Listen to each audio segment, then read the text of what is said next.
The year is 1999. That sentence brings me back to my senior kindergarten class when I was 5 years old, where we used to read out the date on the blackboard every single day. The year 1999 exists as a stain in my mind, however, as a memory that will not go away, no matter how I try to forget it. 1999 marked the year I lost my first tooth, my first time on a plane, and unfortunately, the early loss of my childhood innocence. That one memory that refuses to be wiped. It all started with that new, or old, TV. At the time, Pokemon was the latest fad to hit the school. Pokemon cards, games, stickers, and the most popular, the TV show.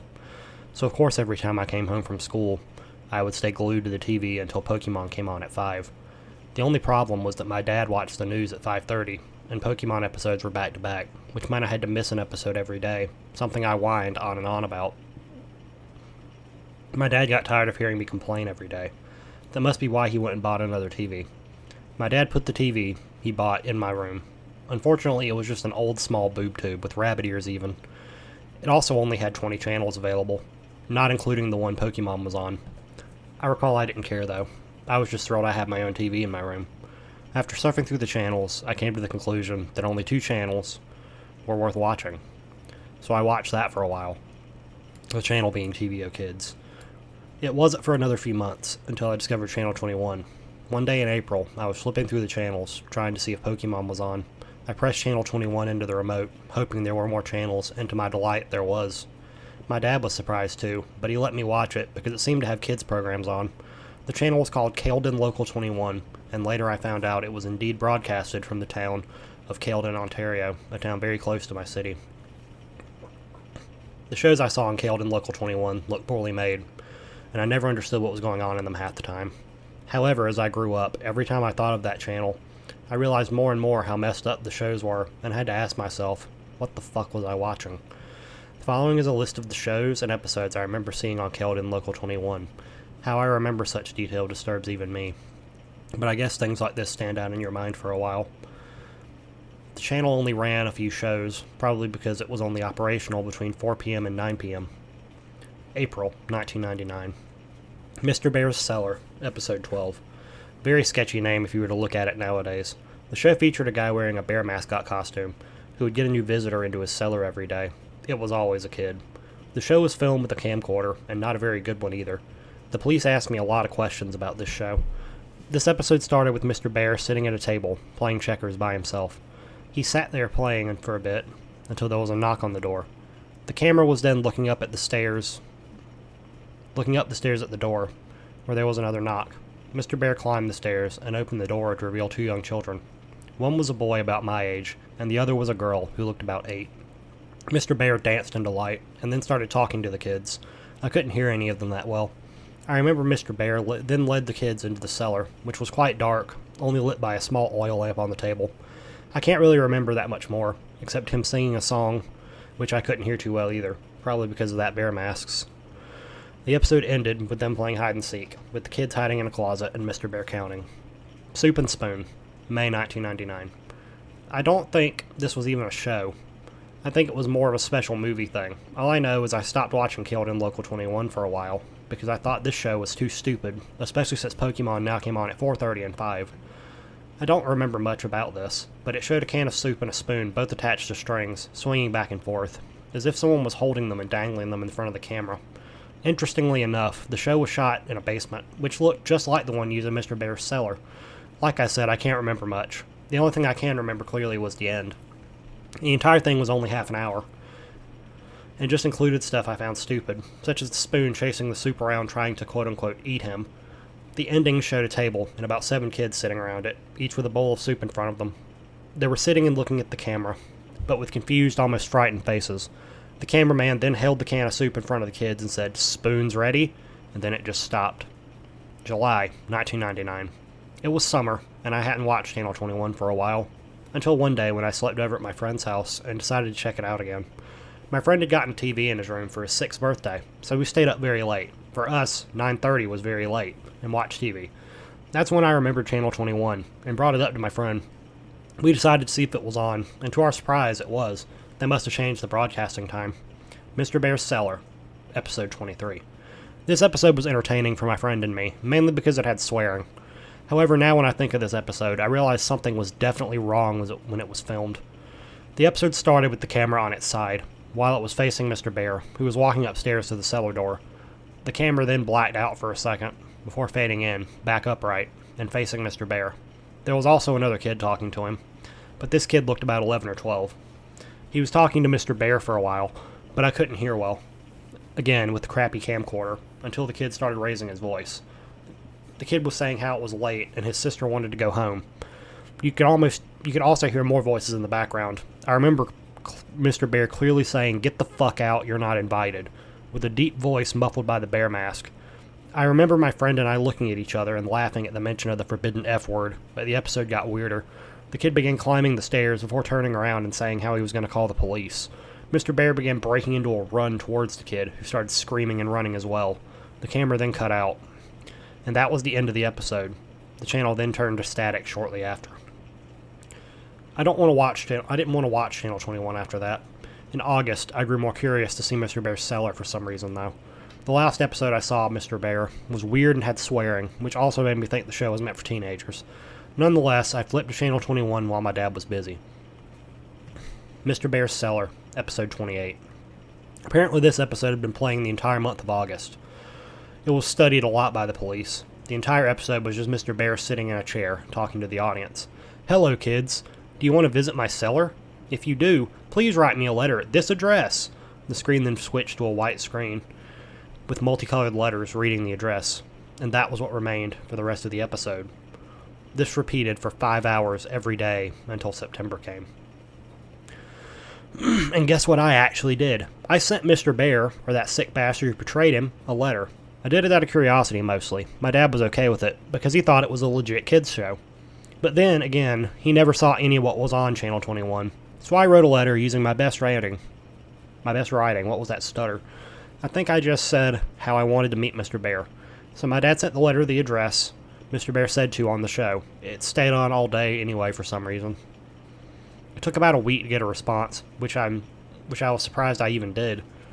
I still had the letter I received on August 15th, 1999. The letter read, "Dear Elliot, thank you ever so much for your letter.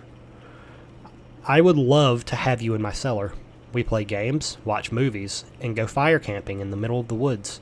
Come to my house." The police cut out the address. "Caledon, Ontario, Canada.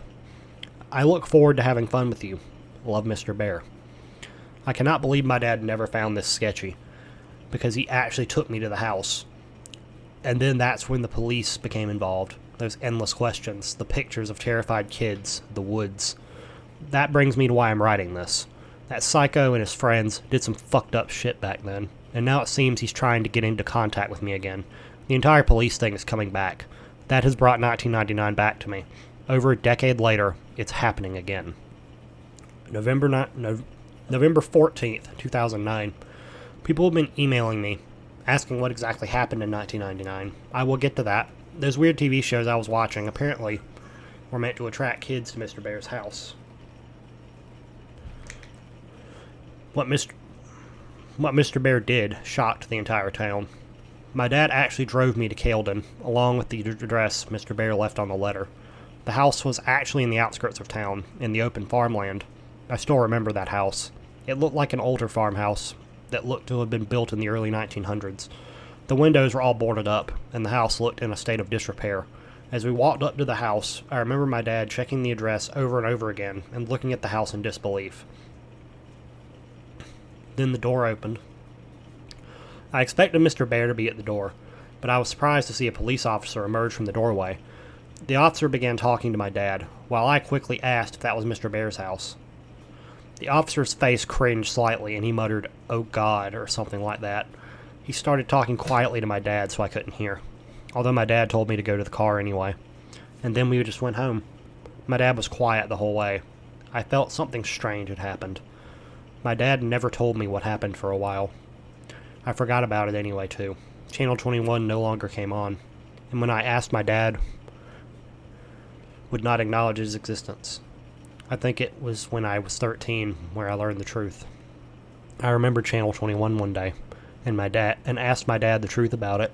I guess he finally decided I should hear the truth. Keldon Local 21 was a local TV channel that ran from October 1997 to August 1999 in the Peel region of Ontario. The entire channel was made from a house in Keldon, the one I visited.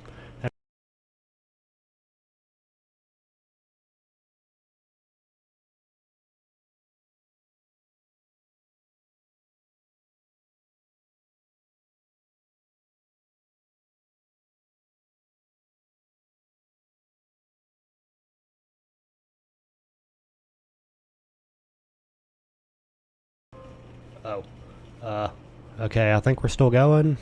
Yeah, we're still going. Okay, good. Anyway, and run by a man who was not really known by anyone in the town. The channel was only available to older TVs because the signal was one only picked up by rabbit ears, weaker frequency.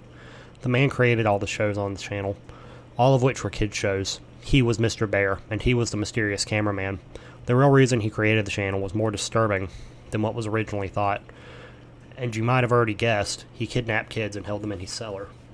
But while most people thought he was a serial child molester, he really wanted to use the kids for another purpose. The day I arrived, the man had fled his house the night before. The day before the police went in for their investigation. I wasn't the only one who was watching. December 2nd, 2009. Sorry for not answering any questions for so long. I haven't accessed my email account for some time. Anyway, let me finally set things straight about what I know. Back in October, I visited the house previously owned by the man who ran Keldon Local 21. 2 women lived there, operating a daycare business. How ironic. Now to answer the questions you guys emailed to me. Who else watched Keldon Local 21? I know other people watched it for sure, including those kids who wound up at Mr. Bear's house. After some Google searches, I found a few people on the NeoSeeker forums who were discussing shows from Keldon Local 21. They talked about the 2 shows I watched, but also another 2 shows I'd never seen before. A user named I Am Real Life seemed to know all the shows that were broadcasted on Channel 21.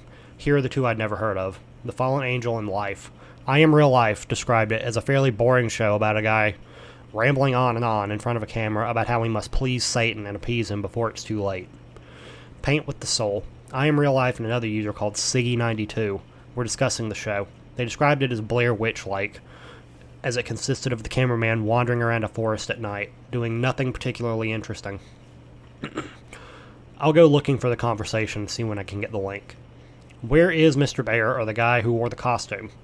If I did know, I would have said earlier. I have no idea where this guy is, or if he's dead or alive, hopefully dead. When I see my dad's friend next time, I'll ask him about this. Maybe I can get a more definite answer. What did Mr. Bear do to the children?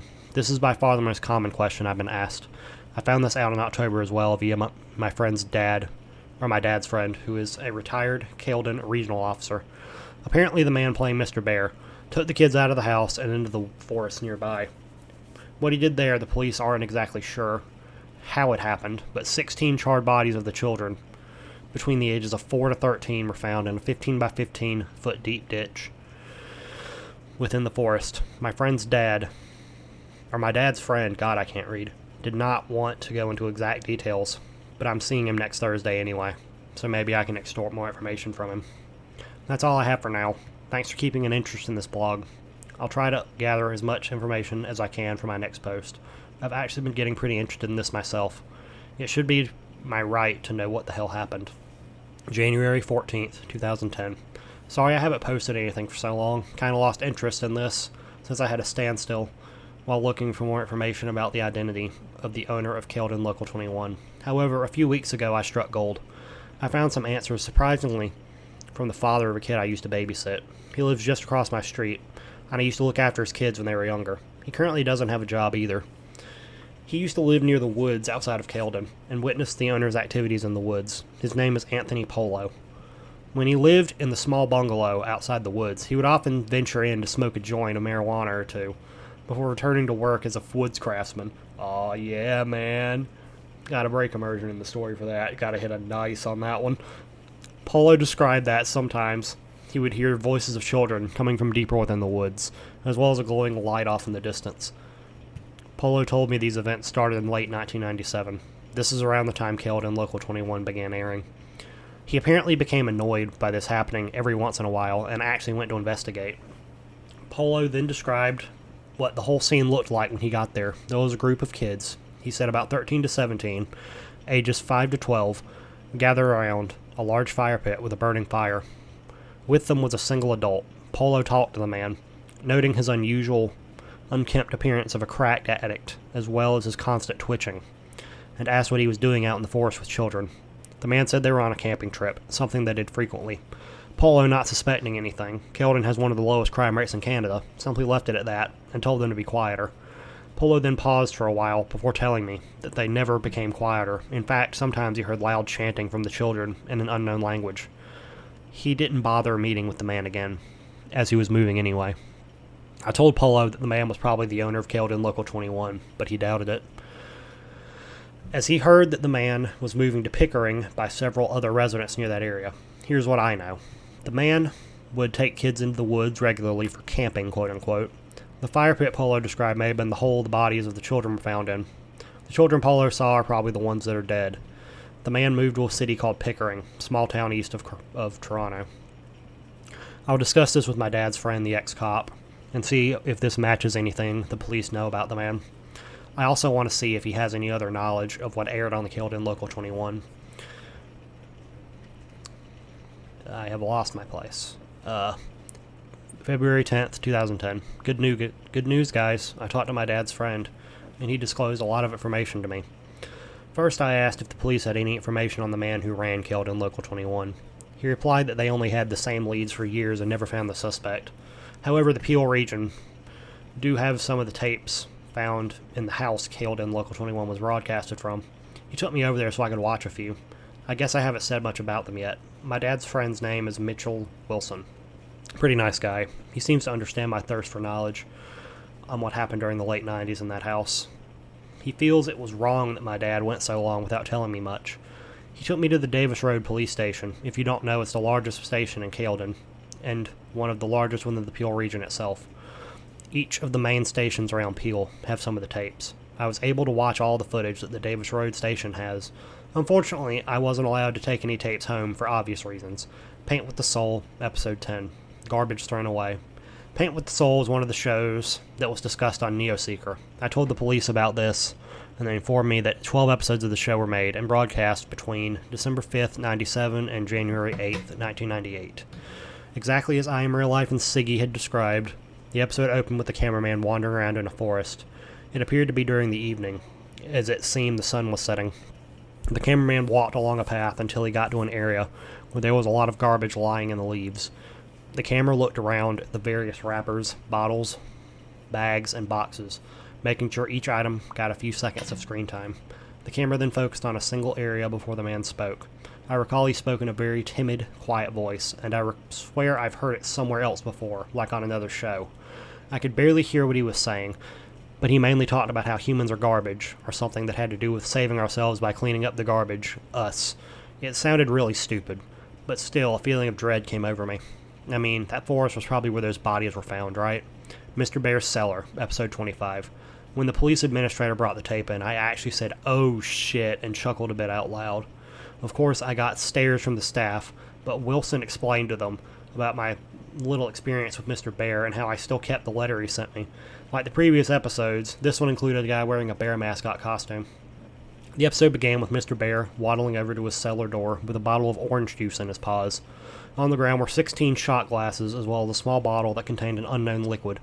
Mr. Bear poured an equal amount of orange juice into each glass before opening the smaller bottle and depositing one drop into the glasses.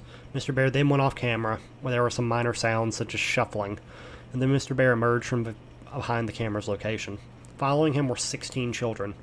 Some looked as young as 4, while others looked like they were practically teenagers. As the children entered, the administrator commented, "This is the only episode that showed all 16 children." The kids all looked rather content, except for the one who had visible bruises on his face, and unlike the other kids, he had a more fearful expression. He also looked about 11 to 12, which caused me to recognize him. He was the kid who asked me about his sister, and subsequently met an unknown fate at the end of episode 23, the one that I watched during July of 1999.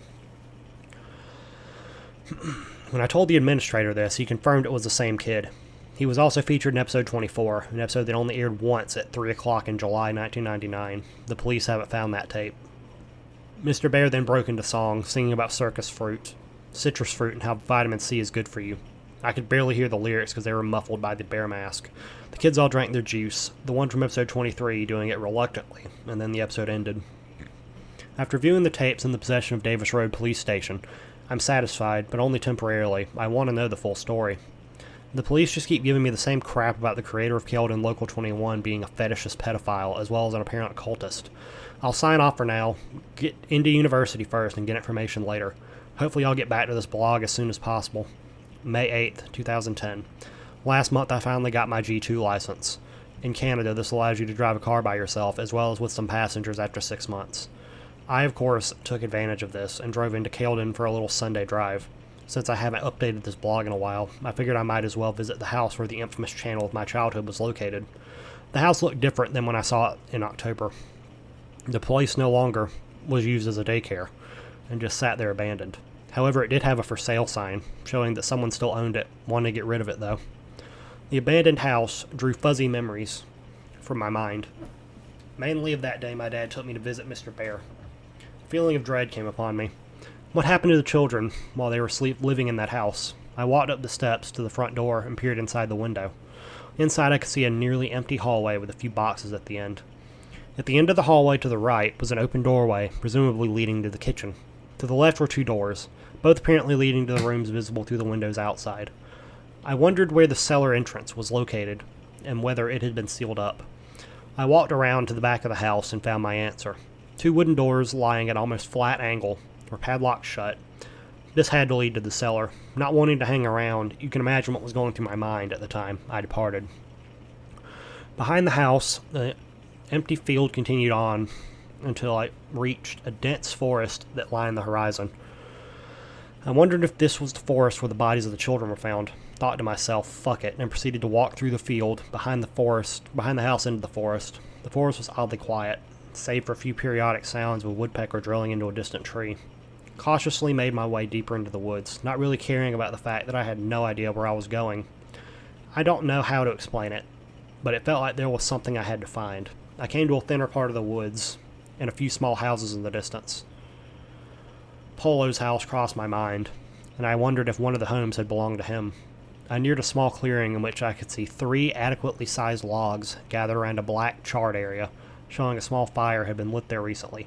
Hey, get the fuck out of our fort. Those words nearly gave me a heart attack. I turned to my left and saw 2 dark-clothed people running toward me. My initial thought was to run. However, as they came closer, I saw that they were really just kids in their early teens, probably 13 or 14, maybe even 12. As they approached me, they realized my size as well. I'm 6'1". While they could have been no bigger than 5'8", one might have been 5'7". We said, get the fuck out. The larger one, who was wearing a Slipknot shirt, said half-heartedly. I stood my ground and shrugged. The shorter one, who was wearing a Metallica shirt, swung out a butterfly knife and held it in my direction. No, you wouldn't want to, I said in a deep, serious tone, trying to sound as badass as possible. I pulled out my cell phone. The 2 kids withdrew, the one in the Metallica shirt putting away the knife. Look, dude, we don't like people in our fort, so can you just go? The one in the Slipknot shirt said, obviously intimidated. I had no business in the forest anyway, so I uttered out a simple fine and turned before I realized I had a great opportunity. Either of you hear of a guy who murdered a bunch of kids out in these woods about 13 years ago? I asked the kids. The 2 looked at each other in confusion, before the one wearing the Metallica shirt answered. Yeah, everyone knows about that guy, he said to me as if I was stupid. The kid in the Slipknot shirt continued. He still lives around here in the storm drain. My big brother's friend says he saw him in a bear costume once, wandering around the forest at night. My instincts kicked in and told me this was probably a lie, and the owner of Keldon Local 21 is probably long gone, only existing as folklore in this smaller, isolated community. However, as a human, the thought of the mysterious unknown sparks interest within. And where is the storm drain? Just out of curiosity. I didn't actually believe the kid's story. The kid in the Metallica shirt stared at me for a few moments, his eyes seemingly full of annoyance, yet curiosity for me. You're not from around here, are you? Why did you even come here?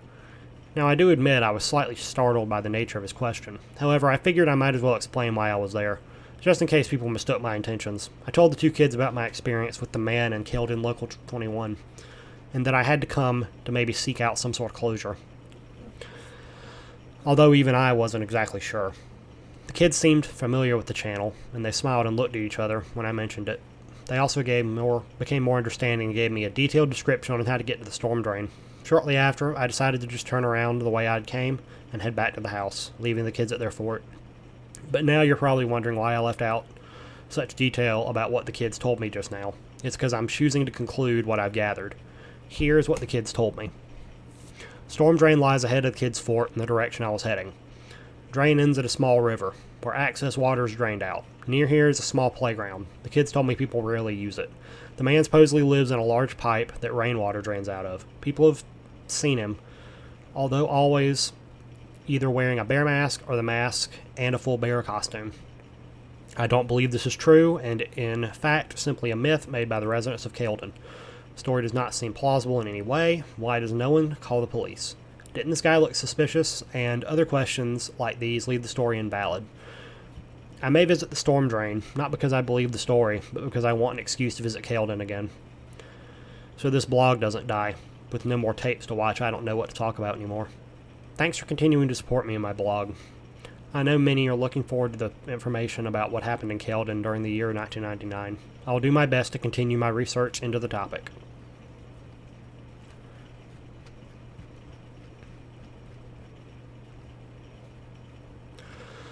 October 7th, 2010. Wow, nearly 5 months since I updated. I'm guessing everyone pretty much thinks I went dead, right? Thankfully I'm not, but in all my seriousness, I really have been busy these past few months, and a blog about something that could have killed me as a kid is a little low on my current priorities list. As of now, I'm living in Waterloo, Ontario, attending the University of Waterloo for computer engineering. As you can imagine, engineering is no walk in the park, so obviously I nearly forgot about this blog, but as you can see now, I'm back. I remember to visit the storm drain the kids from the Caledon Forest told me about. It was out in a clearing between the wooded areas nearby a marsh. Unfortunately, I found absolutely nothing, save for a turtle that retreated into its built-in home when it saw me. I snapped some pics of the pipe, which I have posted as well. Also, let me tell you, it was not a storm drain like they said. What I saw was a simple pipe, possibly to channel the access water from the marsh. When I returned from Caledon, however, I simply kept putting off uploading everything until I forgot all about my blog. It didn't seem that important to me anymore, please forgive me. It wasn't until only recently that I'm now interested in the case again. On September 10th, I received an email from this address, returntheb@hotmail. Funny, right? Well, it gets better. I'm going to copy and paste the exact email this guy sent me. Dear Elliot, my dear, dear boy, you see this story may or may not be true, but it could happen.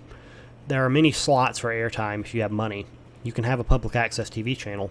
Some public access channels share airtime, like EWTN, religious channel based out of Michigan that shows Catholic-based programs, but during off hours have independent shows or just blue screen. Cable networks have empty channels available for rent space, so the scenario of a pedo renting a channel on a basic TV is not far-fetched at all. However, public access TV is widely reviewed and can be terminated at any time. These are the rules for the United States, not for Canada, where this story took place. So if this happened in the US, the pedo would be tracked and arrested immediately. Yes, this story could happen, but it is unlikely. 100 fuzzy hugs, Mr. Bear. Now obviously this letter's fake and sounds almost corrupted. But still, I would like to thank whoever sent it.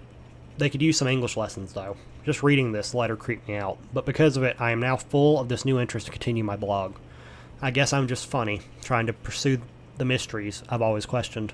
Now my roommate knows about all of this. He thought the letter was real and actually seemed more scared than I was for a second, but then I shrugged it off and he did too. I mean, what are the chances of this being real? How would Mr. Bear know all this about public access TV and about when I went to Caledon on those occasions? More or less, know my email or me. Still be interested in his seller. Ha. I'm going to send a reply to return the bee. Wow, just looking at the email address, you can tell someone really wanted to freak me out. It didn't really work, though. Although, to whoever you are, thank you for sparking my interest back into the full matter. Maybe I can finally find out more about what happened to Mr. Bear. Hopefully, because although I don't buy that email, a part of me still feels anxious. Thank you to all those who are still following me and have become avid fans. You are why I'm choosing to continue this. November 7th, 2010. Can't believe this blog hasn't been deleted yet. I haven't posted anything for so long. I have my reasons, and I'd rather not discuss them yet. It's been a traumatic year for me. Some of you were right. I shouldn't have gone back, trying to relive the mysteries of my childhood, but I couldn't resist. It's been over a year since my last post, and a lot's happened. Let's recap where I'm at right now with regards to the whole Mr. Bear incident. Return the Bee at Hotmail is no longer in use. Tried replying to the email, but I got no reply. Tried again a while back, but still no response. I've actually moved up to Ottawa for university, so I haven't been back to Keldon or home in the Peel region for a while. I have my reasons for leaving, as you could guess why. I've had to make a new email account because people keep prank emailing me pretending to be Mr. Bear. Thanks a lot, guys. Why have I ventured back to this blog? Michael Wilson gave me the phone number. Gave me a phone call on October 23rd about a tape that was found in the branch of the Brampton Public Library. Brampton's my hometown, in case you haven't picked up on that. He claims he isn't allowed to discuss the contents with me as it's still in evidence, but he asked me to come check it out when I return home. The tape got the gears grinding again, because we all know what happened on the last tapes I saw. I can only imagine what must be on it. I'm guessing it must have something to do with Keldon Local 21. I guess I just wanted to say I am continuing this blog, and thank you for everyone who still follows it. I don't know when my next entry will be, but when I see that tape, I'll write what I find. I don't know what to expect, but the idea of seeing another tape has got me interested in this whole mystery all over again. January 21st, 2011. It's been a long year for me. University hasn't given me the usual sleepless nights, especially since I transferred to Ottawa, which is the place to party. Sarcasm. But now I'm back home with my dad in Brampton, the town I grew up in. I got home on the 18th of December, and have been visiting with friends and family, or at least that's what I would have done. Now that festive holiday cheer that I usually have at this time of month is absent. To answer the hundreds of emails and comments I got, yes, I did see the tapes that my friend's dad showed me. The tapes, however, act as a curse. I want to know more, yet I want to forget everything. I couldn't help it. I needed to see those tapes. Not only for myself, but for all you guys who are just as intrigued by that ominous man in a bear suit from my past. However, after viewing those tapes, I feel that pit of dread deep inside me once again. That feeling where I know that all those kids in those videos are dead. That I could have been one of those kids, and that humanity is a dark, dark place. If you haven't skipped this paragraph for the juicier details below, thank you for listening to my rambling. On January 1st, I called Mitchell Wilson and asked if there was a time where I could come by and view the tapes. Things were pretty slow at the station because of snowstorms, who said I could come down any time. The tapes were located at a branch not too far from me, so I braved the slushy roads and terrible Brampton drivers and made my way to the Peel Region Police Station located at Bramalea City Center. I met Wilson at the front desk, where he then led me up to the second floor and into a small office. He instructed me to have a seat and wait while he went and got the tapes. Before leaving the office, he turned to me and said, "I know you're curious, but are you sure you want to do this?" Of course I did, or at least I thought so. Besides, Wilson's friend had pulled a lot of strings to get me in here, and I didn't want to waste the opportunity. This particular station had 2 tapes on hand. I was only able to watch a few minutes of the tape, however, because the second tape was apparently too damaged to be played on a VCR. Mr. Bear's Cellar, Episode 30. Mr. Bear never ceases to disturb me, especially after what almost happened when I was younger. This episode took place outside in a forest at dusk, making it slightly hard to see, especially considering the quality of the film. The episode started with the camera being held in the paws of Mr. Bear, aiming at it himself. The bear mask. It looked more sinister in the shadows of the trees. The unmistakable muffled voice spoke up. "Hello, children. Today I'll be doing a wonderful thing for my friends. I'll be delivering them to a faraway land where they'll surely be happy." Mr. Bear turned the camera around to show an ATV with an attached trailer. But what stood out the most was that the trailer contained 7 motionless children laying side by side. "This here's the first load, but more will be on their way soon." Mr. Bear turned around and pointed the camera at a large burlap tarp spread on the ground. He picked the tarp up, revealing a large hole that must have been 12 feet deep and maybe about 15 feet wide. The rest of the episode consisted of Mr. Bear taking each kid and dropping them into the hole. I asked Wilson if they were dead, to which he shook his head and replied, "Not yet." Soon all the kids were in the pit. Some were in awkward positions due to being tossed in, but they remained unconscious. "The vitamin C will surely help these children on the great journey that awaits them," Mr. Bear mentioned as he panned the camera towards multiple bottles of gasoline besides a bush. The camera zoomed into the bottles as Mr. Bear hummed before the episode ended. Wilson revealed to me that these were the 7 of the 16 victims found burnt to a crisp. The gasoline is what the man Mr. Bear used to light them on fire. A pit full of burning children. Who the fuck would do that? That feeling of dread found me once again when I realized it could have been me being one of those kids. Wilson then explained to me that he'd previously lied. The other tapes confiscated by the Bramelia police branch did indeed work and contain the filming of the actual burning. However, he felt that I wouldn't be able to handle the graphic and disturbing nature of the episode. And you know what? Maybe I can't. I don't even want to see it. I'm satisfied for now. But I just need some time to get myself together. The thing is, the man who ran Local 21 is still out there. More to come soon.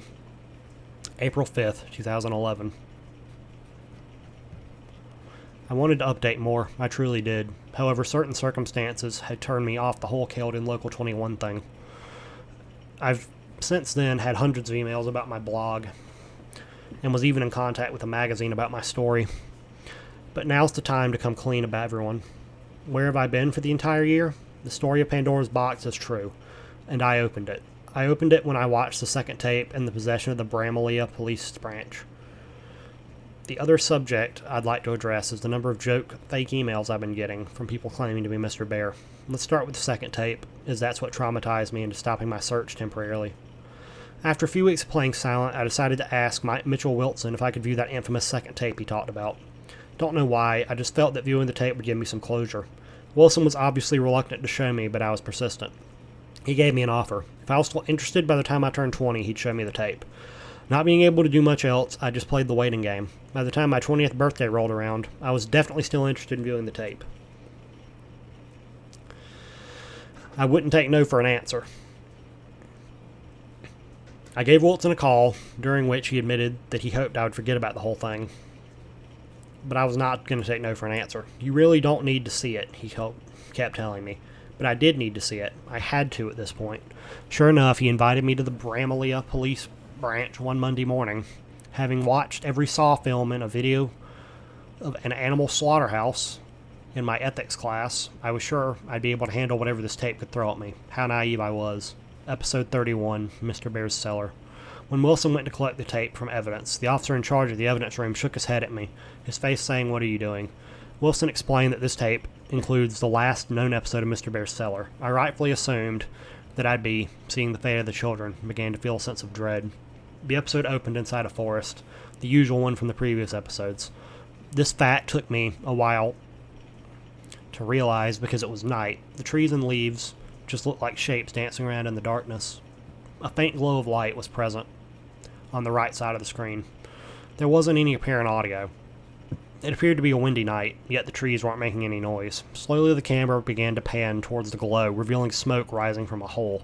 With the tips of flames peeking over the top, Wilson paused at this point. "Are you sure you want to see this?" he asked me. I insisted, even though a voice in my head was telling me not to. The video continued.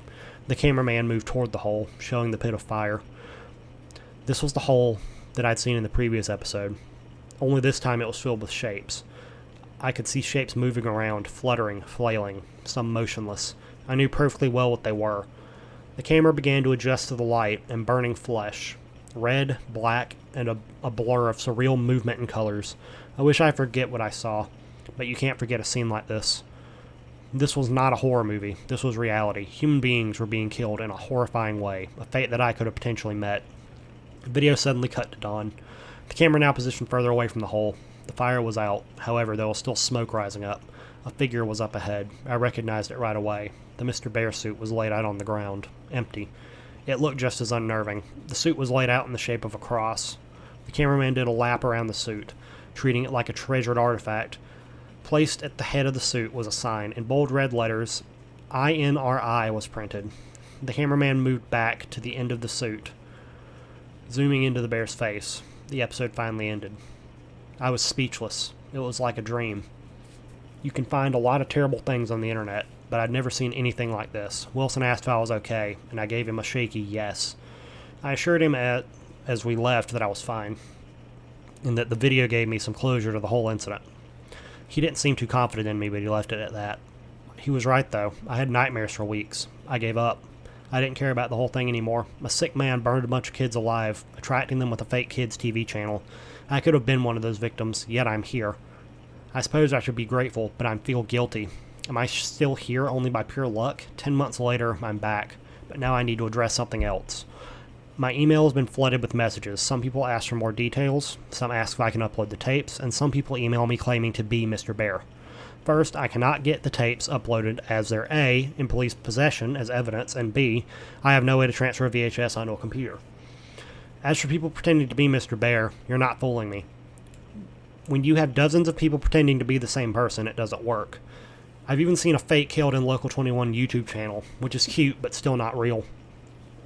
Even more annoying is the fact that someone hacked my account just to put up some demented poem about me on this blog. I'll leave it in its entirety. I'll leave it in the entry above this one just to show you guys. I've contacted my webmaster about the entry and was told that it was posted on Halloween, attached to the email, paintwithb@AOL, which I assume is another joke. I'm over 31 now. The images of what I saw will stick with me for a while, but I want to do one last hurrah. I'll get into contact with Michael Wilson again and hopefully get set up with the tapes and possession of the other Peel police branches. I'll try to update you guys as soon as I can. I'm sure this won't take so long again. Thank you to everyone who reads this. Elliot. I hope you guys have enjoyed this very, very long creepypasta. Make sure to drop a like, and I'll see you guys in the next one. Peace.